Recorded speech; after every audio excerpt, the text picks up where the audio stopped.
Good morning and welcome to Motivational Monday. Today I'd like to share a story that based on an experience that I had yesterday.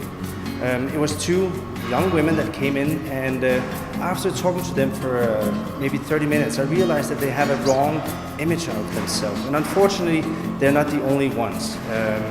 So because of that, I'd like to just talk briefly about the things that they could benefit from. So instead of focusing on this negative self-image, there are also certain things that they can do.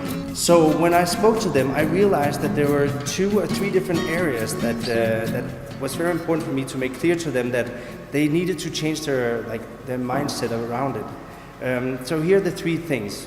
One is about their self-image. They showed me a magazine cover that you've probably all seen, not only women but also men, and you see all these very lean people. They are super fit.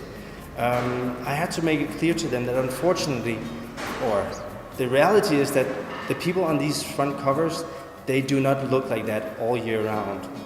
More realistically, maybe twice a year they look like that. And then even they have to do photoshopping. So the human body, we're not made to have very low body fat because it's unhealthy and it's not really what is good for us from a health perspective. So once I made that clear, it seemed like they were a bit more interested in, but how can we get fitter? How can we at least get healthier? And of course there are 2 ways that we can do that. One thing is exercise, and another thing is food. Again, I had to make it very clear to them that the food is probably the most important component when it comes to health. The amount of junk food, potentially alcohol, juices and sodas and so on, is not really benefiting your health. But if you start, as we talked about many times before in other segments, eating good food is gonna benefit you in so many different ways. Then there's the other aspect, which is more about fitness. And the best way of getting fit is to actually do something, right? To do anything, that is better than doing nothing. And maybe most of you at home, you're like, I haven't been to the gym, or haven't gone jogging for a while, or haven't done any sort of sport for a while. And don't worry, there are many of you like that. I even have periods where I just kind of get too tired to exercise. But then there are certain ways that you can kind of get back to it. And I have some advice that I know has worked for many of our members here at Wacom. One of them is that before you get started, you need to set a realistic goal. What I mean by realistic is that it's a goal that you know that you can achieve by committing to it.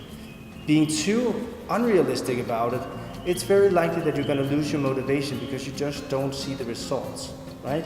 So figure out why are you doing it, and what is your specific goal, and how is it realistic. Secondly is to start out slow. If you haven't exercised for half a year, the first thing you should do is not to run a marathon, right?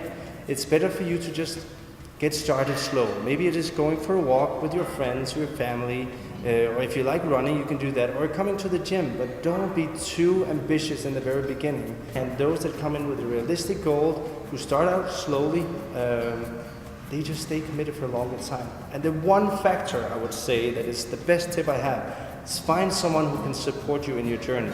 If you want to get fitter, if you want to lose some body fat, whatever your goal is, find someone that you can speak to, that will be your supporter even when it gets tough for you. Even when you feel like, today I just don't want to exercise, they will remind you. So those are the tips that I have for today that we know has worked for many of our members, and we see great results because of it. So I hope you can use it, and I wish you a great afternoon.